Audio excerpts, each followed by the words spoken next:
자, 청년 산부 여러분 안녕하세요. 원래 오늘 아침에 월사 큐티가 올라갔어야 됐는데 그렇지 못하고 이렇게 늦게 올리게 된 거 참 죄송합니다. 이번 달 큐티가 10편이네요. 사실 이제 본문을 보고서는 조금 아쉬웠어요.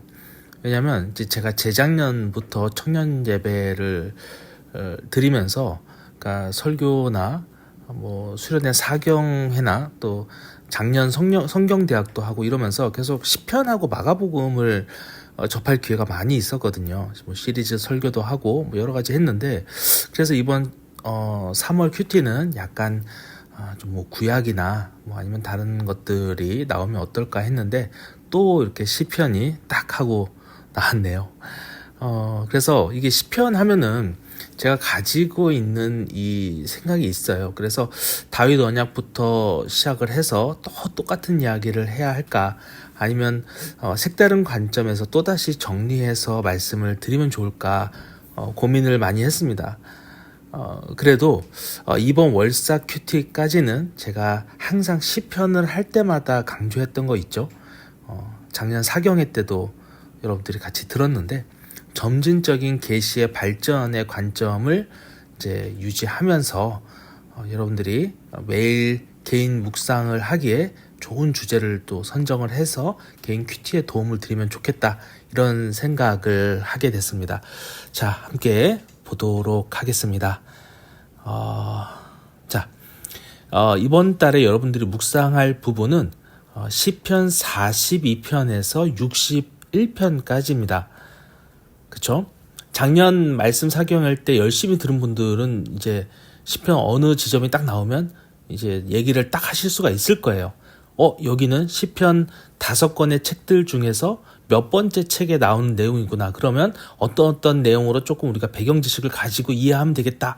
뭐 이렇게 말이에요. 그런데 여기는 어딜까요? 이 42편에서 61편은 시편 2권에 속한 부분이에요. 그래서 그러니까 뭐 2권 전체는 아니고요. 2권의 거의 대부분에 해당하는 내용입니다. 2권은 42장부터 72장까지고요. 여기는 지금 42장부터 61장까지만 있어요. 그러니까 한 10장 정도가 떨어져 있죠. 그래서 어쨌든 2권에 가장 가깝기 때문에 우리는 이번 달에 시편 2권의 내용을 거의 다 묵상하게 된다라는 것입니다. 기대되지 않나요? 예, 바로 구조를 우리가 보도록 하겠습니다. 아까 말씀드린 것처럼 시편 2권은 42편부터 72편까지인데요. 1권과 비슷한 점이 있어요. 1권과 2권은 거의 비슷합니다. 무슨 내용을 가지고 다루냐면요, 하나님을 섬기는 자가 된다는 것은 하나님의 은혜와 긍휼을 입은 경험이 있었다는 겁니다. 예. 그리고 하나님을 섬기는 자가 이렇게 되었을 때 그가 어떻게 신앙생활을 앞으로 할 것이며 어떻게 하나님이 그를 성장시키고 자기 백성으로 인도하시는지에 대한 내용이거든요. 그래서 1, 2권이 다 이 내용인데요. 2권이 1권과 다른 점은요, 바로 1권은 개인에 대한 이야기고 2권은 공동체로서의 성도들의 모습으로 나타난다는 것입니다. 자, 그리고 여러분, 우리가 개인이 아닌 공동체로서 하나님 앞에 나아가는 모습 중에 가장 대표적인 게 그렇다면 뭘까요? 그러니까 잘 알다시피 교회 오면 뭐 합니까? 예배를 드리잖아요. 그러니까 예배에 대한 이야기예요. 그래서 이거는 이렇게 두 가지로 보시면 됩니다. 여기 제가 보시면 여기 가운데 51편을 기점으로 딱 반으로 가르시면 돼요. 내용이 두 가지입니다. 그래서 왼편은 공동체의 예배에 대한 이야기고요. 예배 이야기고요. 오른편은 그렇게 하나님 앞에 예배를 드렸을 때 도대체 하나님께서 우리에게 어떤 은혜를 주시는가, 우리를 어떻게 성장시키시는가, 우리를 어떻게 변화시키시는가에 대한 내용이라는 겁니다. 이렇게 잘라놓고 크게 놓고 보면은 훨씬 더 이해하기 쉽죠. 그래서 처음 42편부터 48편은 고라 자손들의 시예요. 그리고 이 고라 자손들이 누구냐고 했어요? 성전을 지키는 문지기들이라고 그랬죠. 그래서 그들의 시를 보면은 늘 성전을 사모해요. 하나님의 품을 사모합니다. 그리고 아마도 그들은 외세 침략으로 인해서 성전을 떠날 수밖에 없는 상황에서 그 성전으로 돌아가고 싶은 마음을 표현한다라고 볼 수 있을 겁니다. 이게 약간 성경 해석에 대한 각 학파들의 좀 다르기 때문에 어쨌든 그렇습니다. 성전에서 다 함께 하나님 앞에 서서 하나님께 영광을 올린다는 거. 그럼 이게 무엇을 의미할까요? 바로 공적 제사를 의미하죠. 공적 예배를 뜻하는 겁니다. 그러니까 공동체가 하나님 앞에 나아가는 가장 기본 중의 기본이 뭐냐면 바로 공적 예배라는 것입니다. 공적 예배. 대표적으로 하나 한번 볼게요. 작년 말씀 사경에서도 우리가 봤는데요. 44편 1절을 제가 읽어보겠습니다.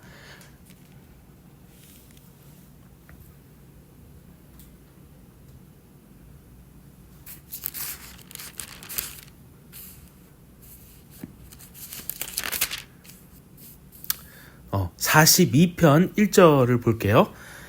하나님이여 사슴이 시냇물을 찾기에 갈급한 같이 내 영혼이 주를 찾기에 갈급하니이다. 시인이 하나님을 너무나 열심히 찾고 있는 거예요. 목마른 사슴이 물을 얼마나 열심히 찾아야 되겠어요. 미친 듯이 찾겠죠. 그렇게 물을 찾듯이 하나님의 은혜를 구한다는 거예요. 여러분, 목마른 그 사슴이나 이런 가젤 같은 애들이 보면 물웅덩이에 악어가 있는 거 알면서도 막 눈치를 보면서 물 먹잖아요. 얼마나 목이 마르면 그러겠어요. 그런 것처럼 그들이 그렇게 물을 구하는 것처럼 하나님의 은혜를 구한다는 거예요. 4절도 읽어보겠습니다. 내가 전에 성의를 지키는 무리와 동행하여 기쁨과 감사의 소리를 내며 그들을 하나님의 집으로 인도하였더니 이제 이 일을 기억하고 내 마음이 상하는도다. 잘 묵상해 보세요. 고라 자손이 하나님의 성전의 문지기라고 했잖아요. 근데 그들이 전에는 성의를 지키는 것, 그 거룩한 날을 지키는 것을 했었는데 그걸 기억한다는 거예요. 그럼 지금은 못한다는 거죠. 분명히 성전에 무슨 일이 일어난 것 같은데요. 그런데 이제 그들이 더 이상 성전에 갈 수 없는 상황에 처했는데 그들이 지금 뭐냐면 주님 앞에 예배했던 그 순간이 너무나도 그립다는 겁니다. 여러분, 여기서 우리가 알 수 있는 건요, 예배라는 것이 우리가 그냥 드려도 되고 안 드려도 된다는 게 아닌 거예요. 우리 청년 3부 예배도 있고 장년 예배도 있고 우리가 정말로 최선을 다해서 드려야 한다는 거예요. 어떻게 해요? 마치 사슴이 물을 찾아서 헤매고 다니듯이 하나님의 은혜를 위해서 광적으로 찾아 헤매야 한다는 겁니다. 이 공적 예배를 우리가 이렇게 드려야 우리는 하나님의 은혜 아래 거할 수 있게 된다는 것입니다. 우리들의 예배를 다시 한번 생각을 해보면 좋겠어요. 내가 정말 그렇게 드리고 있는가? 이번에는 말씀 사경에서 안 본 구절을 좀 볼까요? 48편 8절을 제가 한번 읽어볼게요. 우리가 들은 대로 만군의 여호와의 성, 우리 하나님의 성에서 보았나니 하나님이 이를 영원히 견고하게 하시리로다. 와, 하나님의 성전, 하나님의 교회에서 드리는 예배가 정말로 위대하다는 겁니다. 여러분, 우리의 예배를 과소평가하지 마시기 바랍니다. 우리가 다 함께 모여서 드리는 공적 예배를 통해서 하나님의 성, 하나님의 나라가 견고히 서가는 겁니다. 나는 혼자 신앙생활을 할 수 있어. 불완전한 사람들하고 함께하는 것이 불편해. 이러면서 공적 예배를 등한시하는 분이 혹시 있으시나요? 절대로 우리 교회 전체 예배를 소홀히 하지 마시기 바랍니다. 이스라엘 백성들이 성전에 가고 싶어도 불타 없어져서 못 갔던 것처럼 우리도 얼마 전에 코로나를 겪으면서 또 경험하지 않았습니까? 우리는 그동안 당연히 우리의 의지로 언제든지 예배를 드릴 수 있다라고 생각을 했었는데 진짜 하나님께서 손가락 하나만 까딱 하셔도 우리는 그렇게 예배를 드리지 못합니다. 그랬죠. 그렇기 때문에 이 공적 예배 자체를 은혜로 여기시기 바랍니다. 소중히 여기시기 바랍니다. 그리고 이걸 이 다음 페이지에서 그림으로 보여드리려고 하는데요. 자, 이렇게 공적 예배가 중요하고요. 이건 고라 자손의 시들을 통해서 알 수 있다고 했죠. 왼쪽 부분을 이제 보셨고요. 이제 오른쪽을 보시면 이제 두 번째로 우리는 아삽의 시에서 볼 수 있어요. 아까 도표에서 시편 50편이 아삽의 시라고 했었거든요. 이 시를 통해서 우리가 무엇을 알 수 있냐면요. 공적 예배가 다가 아니라는 겁니다. 공적 예배가 그렇게 중요하지만 우리가 정말로 갈급히 하며 챙겨야 할 것이 공적 예배인데 이게 다가 또 아니라는 거예요. 공동체의 예배에 중요한 무언가가 하나 더 있다는 겁니다. 50편, 시편 50편 8절에서 11절까지를 제가 읽어볼게요. 나는 내 재물 때문에 너를 책망하지는 아니하리니 내 번제가 항상 내 앞에 있음이로다. 내가 네 집에서 수소나 내 우리에서 순념소를 가져가지 아니하리니 이는 산림의 짐승들과 무산의 가축이 다 내 것이며 산의 모든 새들도 내가 아는 것이며 들의 짐승도 내 것이미로다. 이게 뭐라는 겁니까? 하나님께서 지금 말씀하신 거거든요. 내가 사실 니들 재물이 필요한 게 아니다. 니들 예배 잘 드렸어. 정말 잘 드렸어. 문제 없어. 그래, 맞아. 하지만 그거보다 더 있다는 겁니다. 그게 뭐냐면요. 이제 뒤에 나올 텐데 삶의 예배를 말하는 겁니다. 50편 16절에서 21절을 읽어볼게요. 악인에게는 하나님이 이르시되 내가 어찌하여 내 율례를 전하며 내 언약을 내 입에 두느냐. 내가 교훈을 미워하고 내 말을 내 뒤로 던지며 도둑을 본즉 그와 연합하고 간음하는 자들과 동료가 되며 내 입을 악에게 내어주고 내 혀로 거짓을 꾸미며 앉아서 내 형제를 공박하며 내 어머니의 아들을 비방하는도다. 네가 이 일을 하였어도 내가 잠잠하였더니 네가 나를 너와 같은 줄로 생각하였도다. 그러나 내가 너를 책망하여 내 죄를 내 눈앞에 낱낱이 드러내리라 하시는도다. 22절까지 읽었나요? 21절까지 읽었군요. 예, 아시겠죠? 너희들 제사는 잘 드렸어. 근데 삶이 대체 왜 그따위냐는 겁니다. 내가 내 교훈을 미워한 거나 마찬가지다. 너희가 거짓말을 했고 형제와 부모를 비방했다는 겁니다. 즉 뭐예요? 내 말씀을 듣고 순종하지 않았다. 내 삶이 엉망이었다라는 겁니다. 우리는 공적 예배를 잘 드릴 뿐만 아니라 우리 삶 역시도 하나님께 드리는 귀한 모습이어야 된다는 겁니다. 그리고 그 기본이 바로 뭡니까? 삶으로 예배를 드리는 것의 기본은 뭐예요?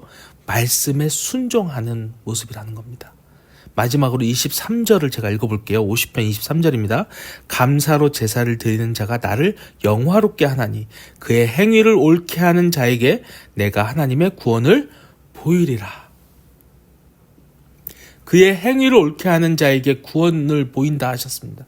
이게 행위 구원론을 이야기하는 게 아니고 선택받고 구원받은 우리 이 하나님의 백성들은 하나님의 말씀대로 살아가야 할 의무가 있다는 겁니다. 이렇게 예배의 두 번째 요소를 우리가 알 수 있는 거예요. 삶을 통해 말씀에 대한 순종을 통해 하나님께 영광을 올려드리는 거죠.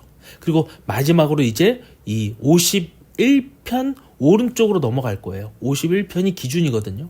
이 51편을 보면서 우리가 이 오른쪽으로 넘어갈 겁니다. 그 첫 관문, 이제 오른쪽의 첫 관문이 51편이에요. 51편은 다윗이 밧세바와 동침하는 엄청난 죄를 짓고 난 다음에 지은 시입니다.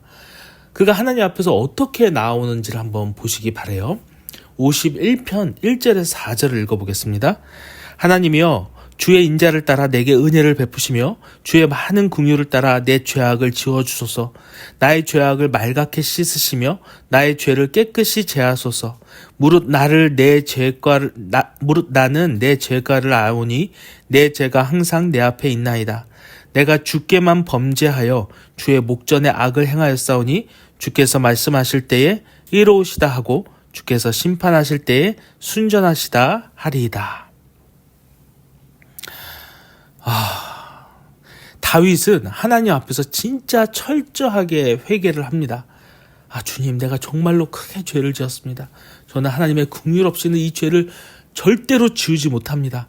주님, 제발 제 죄를 말갛게 다 씻어 주옵소서. 제 죄를 지워주세요. 저를 용서해 주세요. 주님 앞에 지금 나와왔더니 지금 다윗이 너무나 부족한 자신의 모습이 보이는 거예요. 절대로 지금 이 상태로는 예배를 드릴 수 없는 겁니다. 예배를 드려야 하나님 앞에서 살아 숨쉴 수가 있는데 예배를 드릴 수가 없는 거예요. 하나님과 완전 단절된 상태를 지금 다윗이 느끼고 있는 겁니다. 다윗은 지금 그가 예배를 드려도 하나님이 이 예배를 받지 않으실 것을 알고 있어요. 16절을 보면 이렇습니다. 주께서는 제사를 기뻐하지 아니하시나니 그렇지 아니하면 내가 드렸을 것이라. 주는 번제를 기뻐하지 아니하시나이다. 그래요. 우리가 너무나 큰 죄인이기 때문에, 다윗뿐만 아니라 우리가 너무나 큰 죄인이기 때문에 주님 앞에 사실 나올 수가 없는 존재들이에요. 사실 다윗뿐만 이렇습니까? 우리가 무엇인데 감히 하나님 앞에 나올까요? 예배를 드리는 겁니까? 하나님께? 저나 여러분이나 누구나 하나님 앞에서 깨끗하다고 볼 수가 없는 겁니다. 예수님이 말씀하시잖아요. 너희들 중에 누가 죄 없는 사람이 가늠한 여인을 돌로 치라라고 했는데 누가 칠 수 있습니까? 우리 모두도 다 죄인이죠. 우리는 사실 예배로 나아갈 수가 없는 존재예요. 다윗과 같이 아주 죄가 가득한 사람들입니다. 그래서 우리가 유일하게 이 하나님 앞에 나아갈 수 있는 방법이 하나 있는데, 그게 바로 뭐냐면 하나님의 긍휼하심을 입어야 한다는 겁니다. 하나님의 긍휼하심 없이는 도저히 그 앞에 엎드리지도 못하는 존재, 하나님 앞에 제사를 드리지도 못하는 존재라는 것입니다. 그런데 그러한 가운데 하나님이 어떻다는 거예요? 우리의 이러한 회개의 마음을 받아주신다는 겁니다. 그리고 이 회개의 마음, 우리의 이 상한 마음을 뭐라고 하냐면, 우리가 이 말씀에 따라서 상한 심령이라고 우리가 부를 수 있을 것 같아요. 17절을 읽어보겠습니다. 하나님께서 구하시는 제사는 상한 심령이라.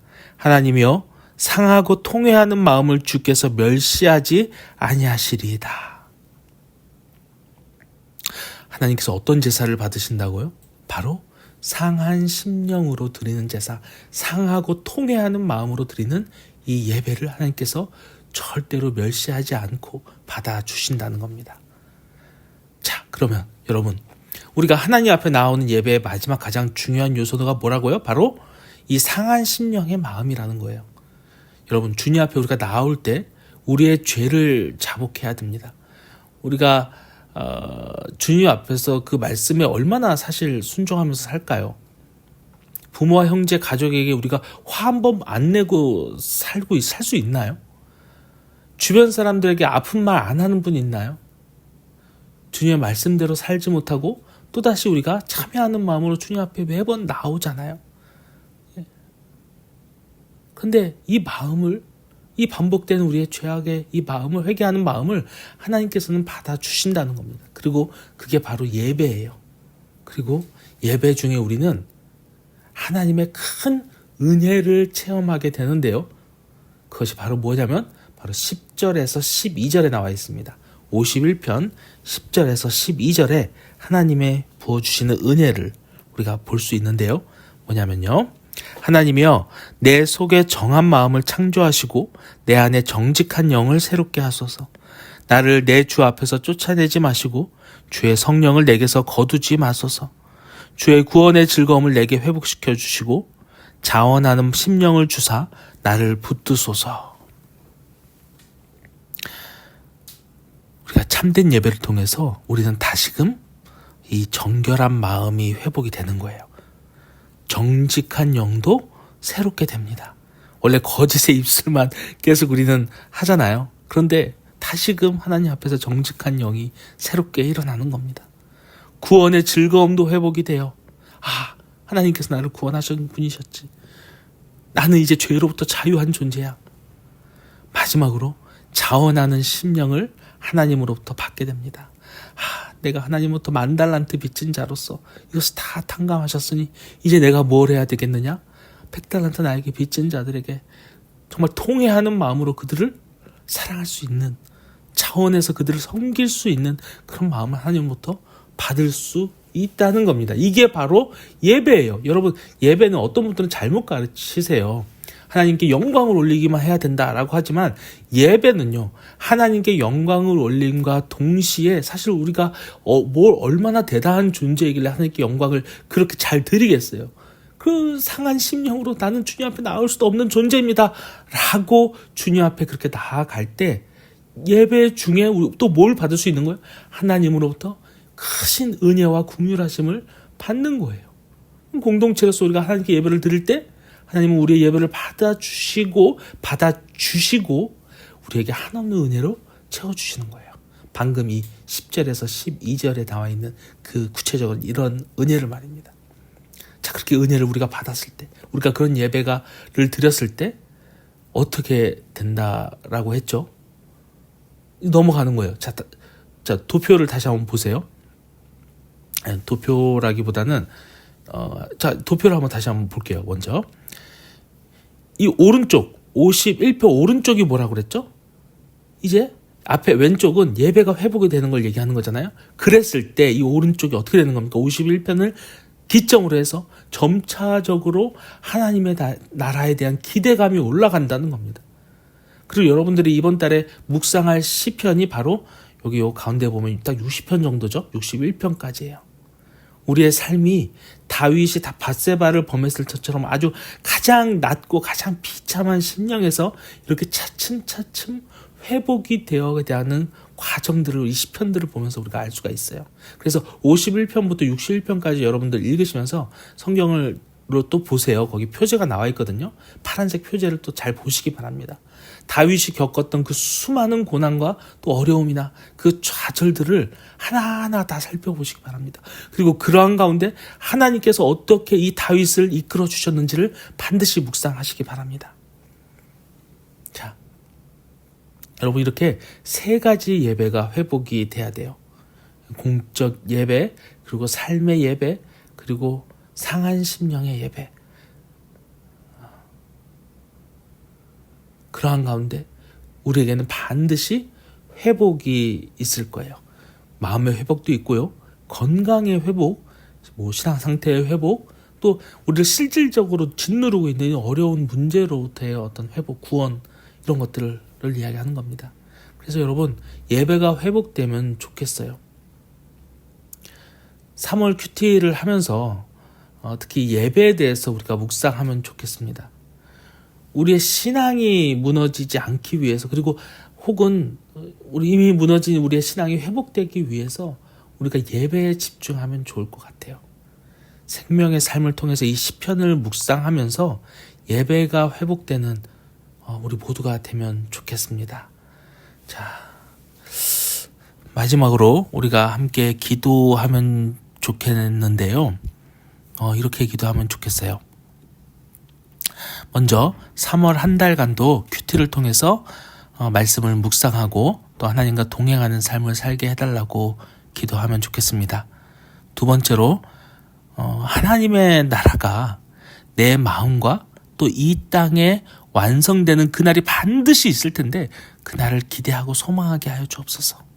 반드시 특별히 우리 예배가 회복되어서 예배를 통해서 우리 상한 마음이 위로받고 다시금 또 기대와 소망을 가지고 살아갈 수 있게 하여 주옵소서. 기도해 주시고요. 마지막으로 오랫동안 주님 앞에 내어놓고 있는 우리 기도 제목들이 있을 거예요. 그런 기도 제목들을 주님께서 선하게 응답해 달라고 다시 한번 기도하기 바랍니다. 무엇보다도 기도하는 중에 우리가 인내를 가지고 지치지 않게 하여 주옵소서. 반드시 하나님께서 정하신 그때에 하나님은 선하게 응답하실 것이에요. 그것을 믿고 기대하며 우리가 이 신앙생활을 이어나갈 수 있게 해달라고 우리 이 시간 이 세 가지 기도 제목을 가지고 함께 기도하시겠습니다. 기도하시겠습니다.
사랑의 하나님 아버지 감사합니다. 우리가 공동체로서 하나님 앞에 나아갈 때 예배가 가장 중요한 것을 알게 하심을 주님 감사합니다. 하나님, 주님 앞에 나아가는 공적 예배를 목숨과 같이 여기게 하여 주옵소서. 예배를 통해서 내 삶이 회복되고 또 주님과의 관계가 더 공고해질 수 있다는 것을 고백합니다. 주님, 또 우리의 삶의 예배도 소홀히 하지 않기를 원합니다.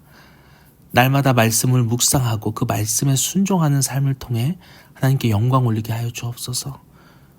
우리 큐티가 날마다 계속되게 하여 주셔서 특히 이 큐티를 통한 말씀이 회복될 수 있도록 인도하여 주옵소서. 하나님, 무엇보다도 우리는 죄인입니다. 우리가 주님 앞에서 정말 올바르게 살아가고자 하지만 늘 넘어지고 무너집니다. 하나님, 이럴 때마다 우리가 주님 앞에 다시금 상한 심령을 가지고 예배하게 하여 주옵소서. 교만이 아니라 겸손으로, 또 내 힘으로가 아니라 주님의 힘으로, 우리가 그러한 주님의 힘으로 살아간다는 것을 늘 고백하게 하여 주옵소서. 그런 가운데 우리 안에 주님이 주시는 모든 구원의 회복이 일어나게 하여 주옵소서. 감사드리며 예수님의 이름으로 기도드립니다. 아멘.